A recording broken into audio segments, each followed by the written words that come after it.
Hello everyone, this is Harsh and welcome back to another video from concepts of biology. So guys, आज की इस video में हम discuss करने वाले हैं एंडोप्लाज्मिक रेटिकुलम के ऊपर। हमने अपने प्रीवियस लेक्चर में एंडोमेम्ब्रेन सिस्टम को डिस्कस किया था, जहां हमने देखा कौन कौन से सेल ऑर्गेनेल्स एंडोमेम्ब्रेन सिस्टम का पार्ट हैं, कौन कौन से सेल ऑर्गेनेल एंडोमेम्ब्रेन सिस्टम का पार्ट नहीं है ना। इन सब चीज़ों को हमने देखा था। ओके, तो आज हम पढ़ेंगे एंडोप्लाज्मिक रेटिकुलम को। Okay, so let's start. देखो, टर्म एंडो का मतलब होता है इनसाइड, ठीक है। प्लाज्मिक मीन्स साइटोप्लाज्म और रेटिकुलम मीन्स नेटवर्क, ठीक है। तो देखो, सेल के अंदर नेटवर्क लाइक स्ट्रक्चर है ना। सेल के साइटोप्लाज्म के अंदर हमें जो नेटवर्क लाइक स्ट्रक्चर देखने को मिलता है, हम उसे क्या कह दे रहे हैं? Endoplasmic reticulum. ओके, चलो, फर्स्ट पॉइंट क्या है? It is a type of cell organelle found in eukaryotic cell. एक प्रकार का सेल ऑर्गेनेल है जो कहाँ देखने को मिलता है? यूकैरियोटिक सेल में देखने को मिलता है। It is a part of endomembrane system. ये एंडोमेम्ब्रेन सिस्टम का पार्ट है, इस बात का ध्यान रखना है, ठीक है। ये क्वेश्चन कई बार पूछा जाता है, ठीक है। तो आपको ये चीज़ ध्यान में रखनी है कि कौन कौन से ऑर्गेनेल एंडोमेम्ब्रेन सिस्टम का पार्ट है, कौन नहीं है ना। अच्छा, नेक्स्ट पॉइंट क्या है? इट इज़ देखो, सिंगल मेम्ब्रेन बाउंड ऑर्गेनेल या सिंगल मेम्ब्रेन बाउंड ऑर्गेनेल है ना। क्योंकि हमें पता है कि सेल में हमें जनरली मेम्ब्रेन के बेसिस पे तीन तरह के ऑर्गेनेल दिखेंगे, या तो डबल मेम्ब्रेन होगा, या तो सिंगल मेम्ब्रेन ऑर्गेनेल होगा, या तो नॉन मेम्ब्रेन बाउंड ऑर्गेनेल होगा, ठीक है। तो ये सिंगल मेम्ब्रेन बाउंड ऑर्गेनेल है, राइट। नेक्स्ट क्या है? Form and network of tube like structure है ना। एक नेटवर्क के जैसा एक ट्यूब लाइक स्ट्रक्चर को बनाया करता है, ठीक है। In muscle cells smooth ER is known as sarcoplasmic reticulum. Very very important, muscle cell में स्मूथ एंडोप्लाज्मिक रेटिकुलम को हम सार्कोप्लाज्मिक रेटिकुलम कह देते हैं, जो कि कैल्शियम आयन स्टोर करती है। तो ये बहुत इंपॉर्टेंट है, इसका ध्यान रखना, राइट। अच्छा, नेक्स्ट क्या है? In pigmented retinal cell it is known as myeloid body. Pigmented retinal cells में हम इसको क्या कहते हैं? माइलॉइड बॉडी कह देते हैं, ठीक है।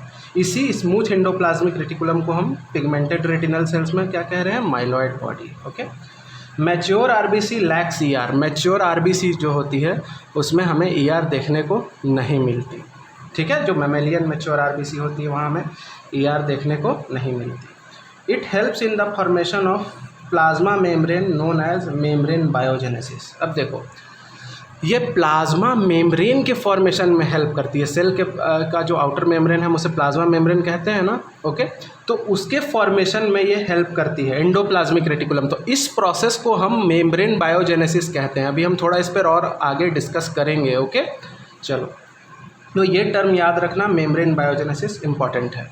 Okay, next come to the discovery. अब देखो, endoplasmic reticulum was discovered by Potter and Thomson in 1945।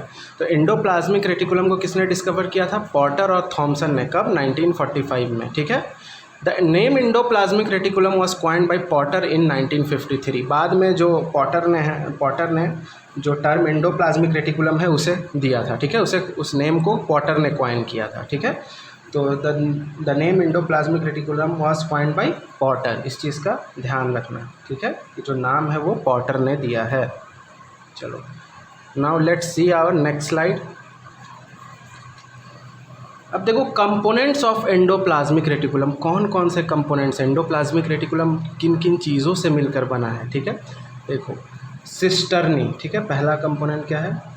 दूसरा वेजाइकल्स, तीसरा ट्यूबल्स। डोंट वरी, अभी हम एक फिगर के थ्रू भी इन सभी चीज़ों को देखने वाले हैं, ताकि जो आपकी अंडरस्टैंडिंग है और ज़्यादा क्लियर हो, ठीक है। ओके, तो देखो, ये तीन चीज़ों से मिलकर बना है। एक तो आपका हो गया सिस्टर्नी, ठीक है, वेजाइकल्स और ट्यूबल्स, है ना। चलो, और नेक्स्ट क्या है? देखो, सिस्टर्नी में एक चीज़ का ध्यान रखना। देखो, ये फ्लैट स्ट्रक्चर है ना। ओके, फ्लैट स्ट्रक्चर है। और देखो, वेजाइकल इस तरह से क्या है? राउंडेड स्ट्रक्चर है, ठीक है। और ट्यूबल्स क्या है? देखो, यहाँ ट्यूबल्स दिखाई दे रहे हैं ना। ये वाला स्ट्रक्चर जो है ये ट्यूबल्स है। यहाँ देखो, मैंने यहाँ भी बना रखा है, ठीक है। तो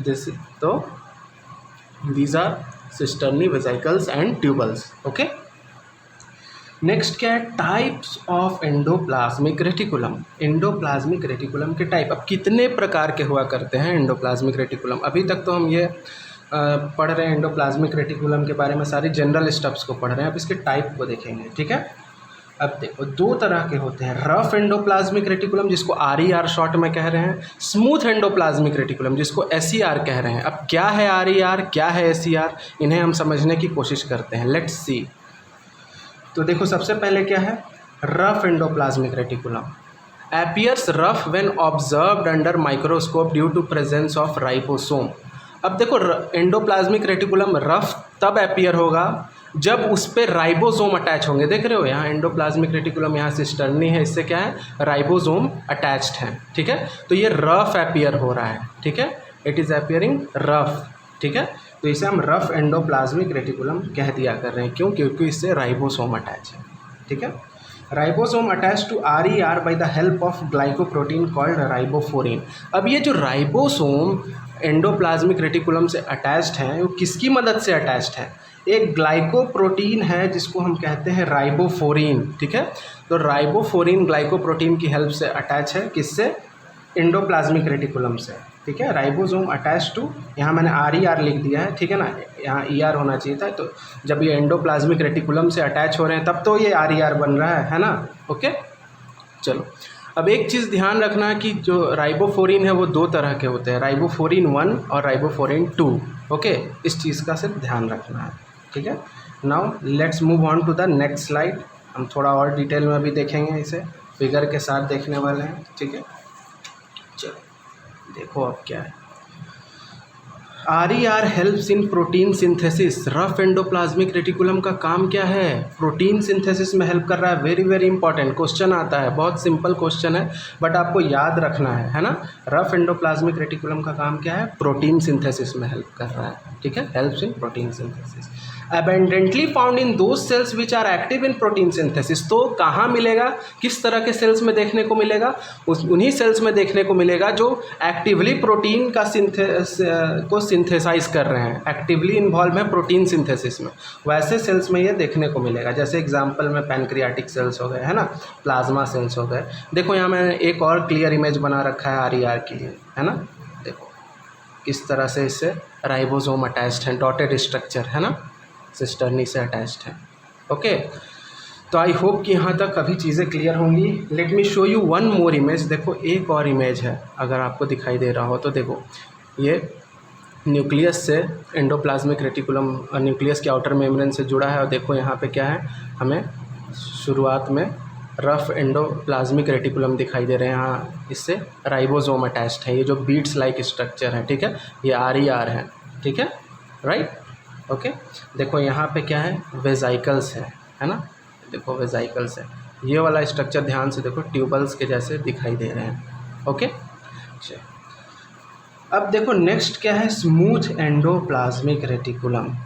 अब देखो appears smooth because ribosome are not attach to its membrane. अब देखो स्मूथ क्यों कह रहे हैं, क्योंकि इसके मेम्ब्रेन से कोई राइबोसोम अटैच नहीं। अगेन सी दिस फिगर, देखो यहाँ कोई राइबोसोम अटैच नहीं है, इसी तरह से है ये, है ना। ACR यहाँ मैंने इसको इसीलिए लिख रखा है क्योंकि इससे कोई राइबोसोम अटैच नहीं है।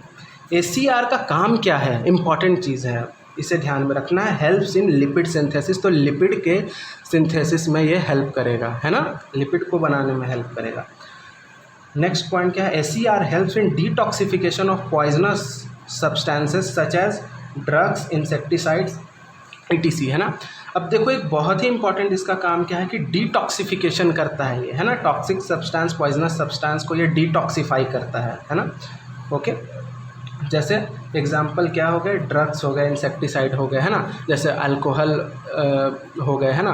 तो इन सब को डिटॉक्सिफाई किया करता है। जैसे हमारे लीवर जो है वो क्या करता है, अल्कोहल को डिटॉक्सिफिकेशन का काम करता है। तो जहाँ जहाँ भी डिटॉक्सिफिकेशन का काम होगा वहाँ स्मूथ एंडोप्लाज्मिक रेटिकुलम आपको ज़्यादा डेवलप्ड मिलेगा, ठीक है, इस चीज़ का ध्यान रखना है। एक और चीज़, let me tell you one thing.